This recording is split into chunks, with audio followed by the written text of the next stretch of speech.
¿Por qué es mejor hablar de retos o de desafíos que de problemas? Por una razón fundamentalmente química.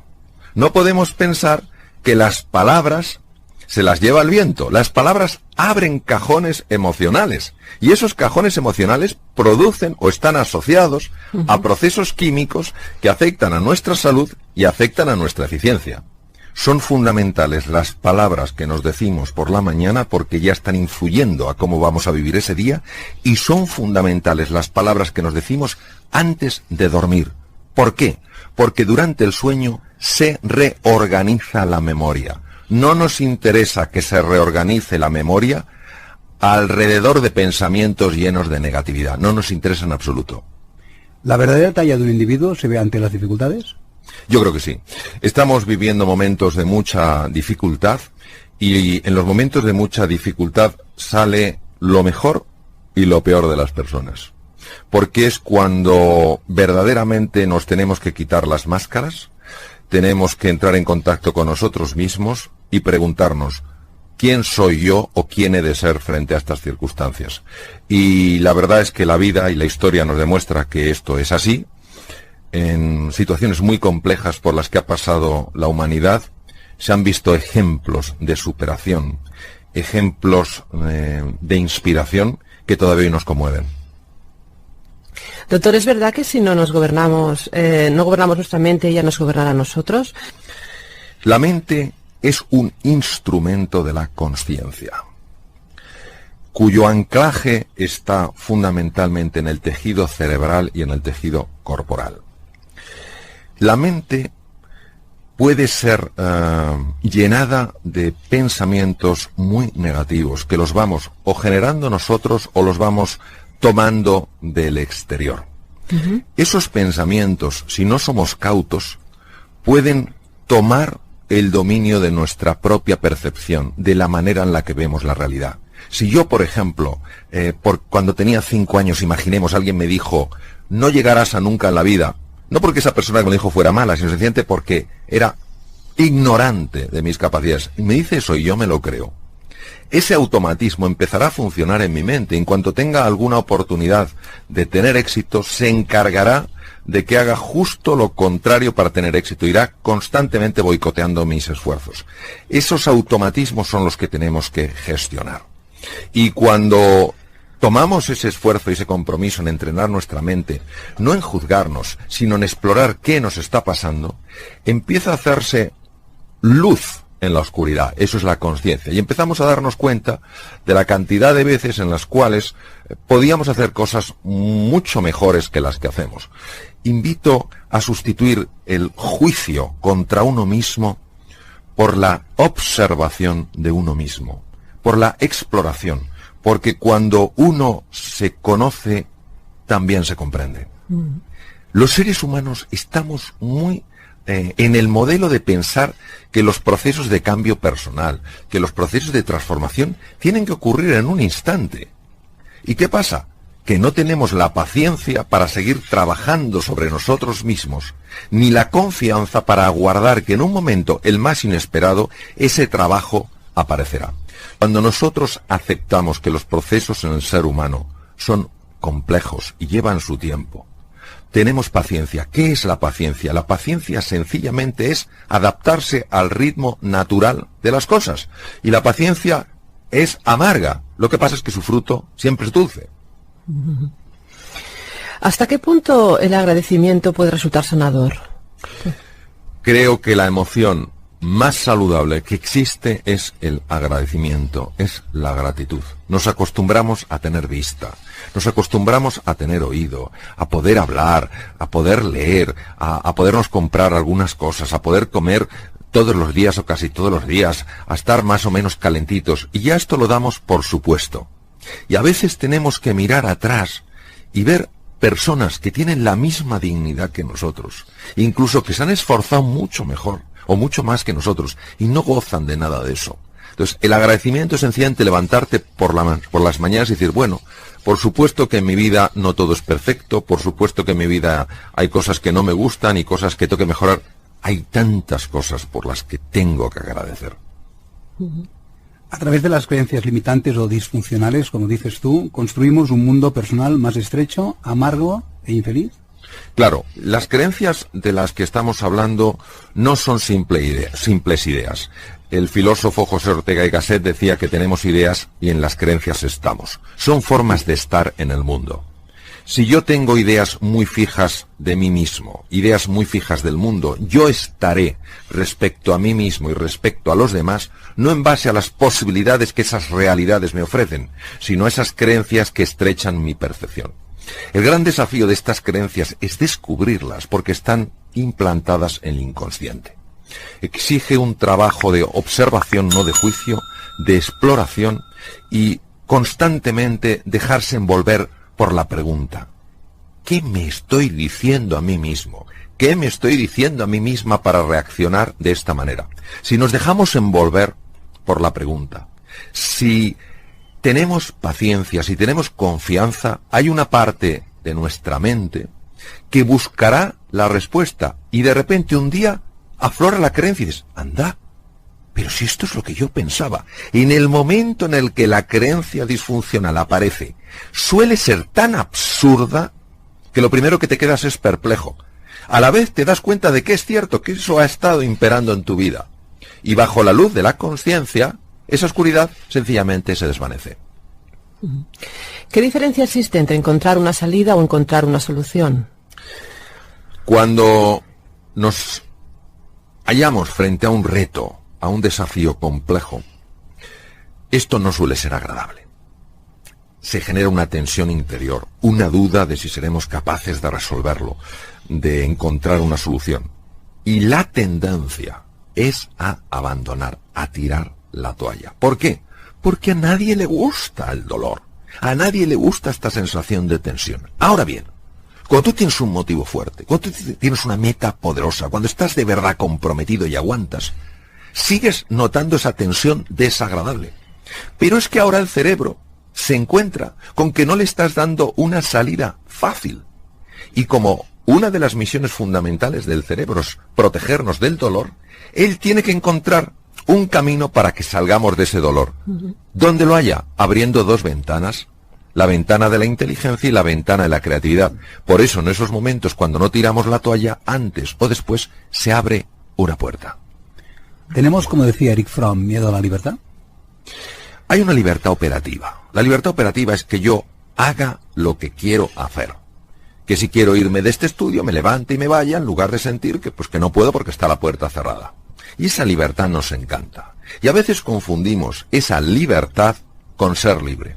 Hay otra libertad que es la libertad interior o libertad creativa. Es aquella en la que yo elijo cómo quiero responder a aquello que me ocurre en la vida. Pondré un ejemplo. Nelson Mandela estuvo 26 años encerrado en la prisión de alta seguridad de Robben Island. No tenía libertad operativa. No la tenía, no podía ir donde él quería. Él tenía que ir donde le forzaban a ir.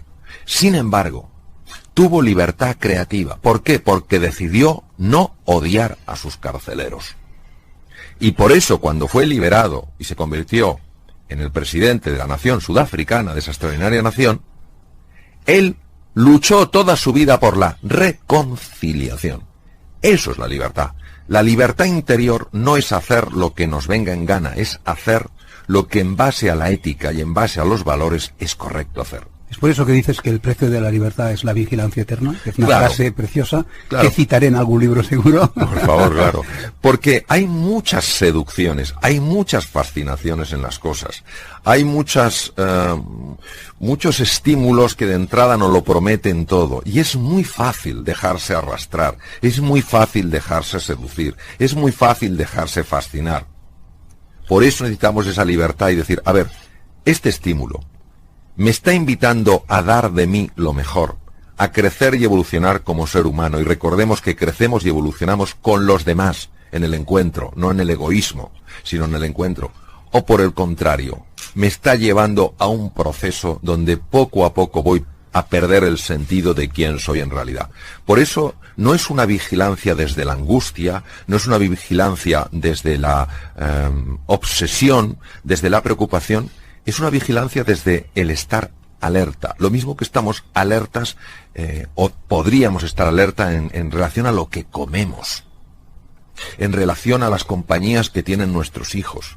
Lo mismo necesitamos estar alerta acerca de estos estímulos. Si estos estímulos verdaderamente están fomentando el ejercicio de nuestra libertad y nuestro ideal de plenitud, o por el contrario, nos están empequeñeciendo, nos están transformando en objetos. Es curioso porque es usted científico y sin embargo habla de la potencia del alma. ¿A qué se refiere? Bueno, yo creo profundamente que así como el ser humano es un ser biológico, el ser humano es un ser lingüístico, el ser humano es un ser social, el ser humano es un ser espiritual. Quiero matizar muy bien qué entiendo por espiritualidad. Por espiritualidad entiendo todo aquello que me ayude a trascenderme, es decir, a salir de mi ego, a salir de mi yo, de mi mío, y todo aquello que me ayude a encontrarme con la otra persona. Para mí, la espiritualidad es absolutamente compatible con creer en la presencia y en la existencia de un Dios, como en creer en la presencia y la existencia de un ser con la misma dignidad que tengo yo, que es la otra persona, aunque no la conozca.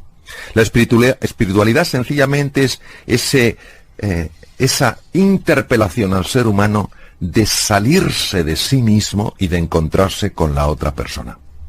En el libro hablas de valores con mayúsculas. Sucintamente, ¿podrías decir cuáles son los más importantes de estos valores? Digo valores con mayúscula porque una cosa son los valores que decimos y otra cosa los valores que vivimos. Vivimos muchas veces con una falsa moral, con una gran inautenticidad, decimos una cosa y nuestra vida nos desmiente por completo. Por eso valores con mayúsculas son aquellos que se transmiten con nuestra conducta, o sea, reflejan nuestra conducta. Pues hay valores, por ejemplo, como la amistad. La amistad es estar con una persona o junto a una persona no por lo que tiene, sino por lo que es como ser humano. Es luchar hombro con hombro en los momentos en los que esa persona tiene dificultades. Es transmitirle a esa persona: nunca estarás solo, nunca estarás sola. Es estar atento a lo que esa persona a lo mejor necesita y no se atreve a expresar por vergüenza, por miedo, por lo que sea.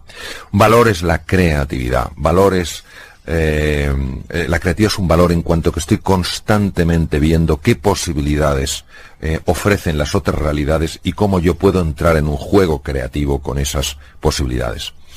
Otro valor es la compasión. La compasión, que viene de la raíz conectar con la pasión, con el sufrimiento, sencillamente es darse cuenta, trabajar, entrenar.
En el arte de mirar de otra manera. Y cuando una persona es agresiva con nosotros, en lugar de ver la maldad, ver el sufrimiento, ver el dolor, ver la frustración de esa persona, no para estar de acuerdo con lo que hace.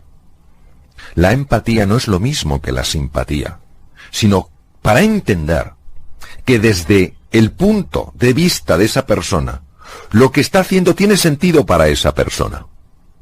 Cuando yo puedo entender por qué una persona hace lo que hace, puedo conectar con su mundo. Si conecto con su mundo, es más fácil que ambos nos redirijamos a un espacio que ofrezca mayores posibilidades y mucho menos dolor. Así que influye mucho el cómo nos hablamos a nosotros mismos, ¿no? Bueno, influye tanto, porque la conversación interior, cómo nos hablamos a nosotros mismos, tiene características hipnóticas. Nos mete en un estado de trance. Tiene acceso directo a nuestro inconsciente y nos moldea la percepción de la realidad. Si yo ante una realidad determinada digo, está todo hecho, ¿para qué voy a seguir intentando encontrar un camino? Tenemos a veces una cacofonía interior con la que hay que terminar. Magnífico tema. Hay que distinguir entre ruido y sonido.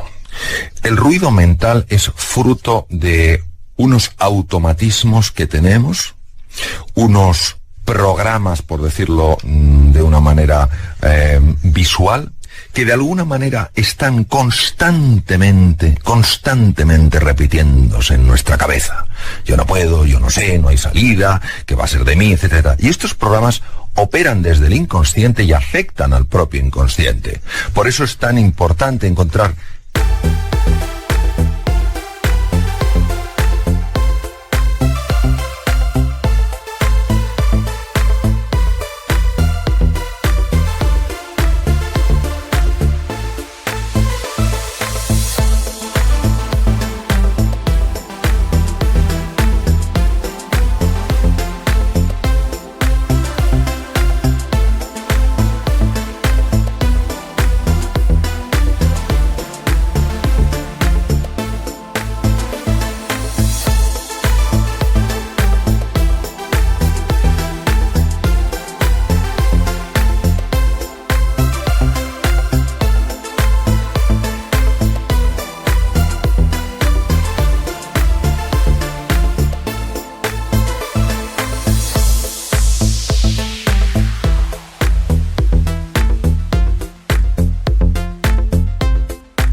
espacios donde uno de alguna manera reduzca esa cacofonía e incluso la anule.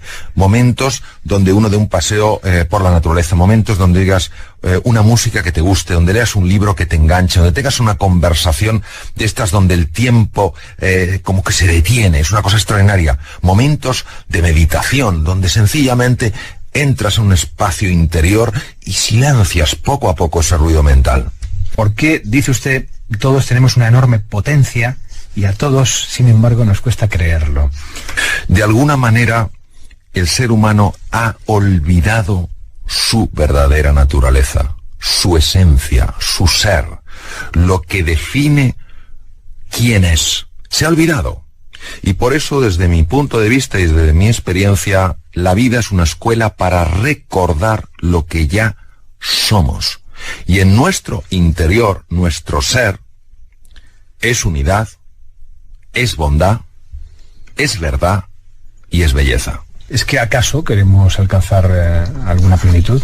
Felicidad, que en el fondo son huecas y vacías, pues podemos experimentar otras emociones, podemos sentir euforia, pero no sentiremos alegría, no sentiremos verdadero gozo. Y por eso, bueno, pues sencillamente es nuestra la decisión. Por eso el ser humano es libre. Ser libre tiene una ventaja, que es que elijo yo, tiene un inconveniente. Me puedo equivocar al elegir. Estado de ánimo tiene mucho que ver con cómo nos relacionamos con las cosas, ¿no? Y cómo las bordeamos o las afrontamos. El estado de ánimo es algo escurridizo de definir. Estado de ánimo no es solamente esta sensación emocional o sentimental. Estado de ánimo es cómo es.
estoy yo en un momento determinado? ¿Cómo está mi cuerpo?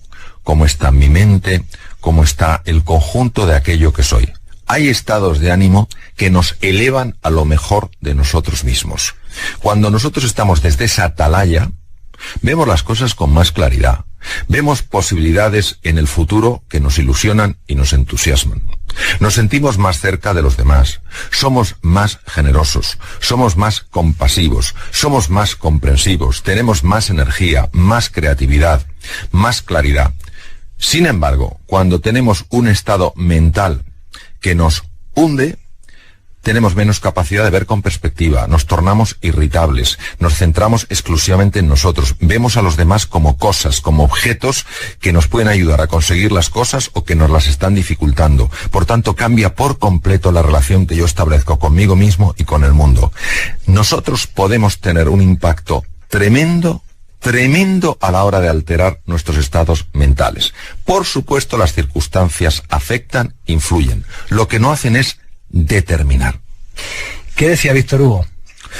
Víctor Hugo, una de las cosas que dijo fue que la tragedia de las personas no es que nos vamos a morir, no es que nos vayamos a morir, es que no sabemos cómo vivir. Entonces, este saber vivir es clave, porque cuando nosotros nos vayamos a donde nos vayamos, después de estar en este planeta azul, pues verdaderamente nos daremos cuenta de lo que es importante en la vida. Pues ¿por qué esperar a ese momento donde cambiamos de entorno, donde se abre el velo y vamos a otro sitio, el que sea? Porque si eso va a ser importante en el momento de morir, ¿por qué no es también importante en el momento de vivir?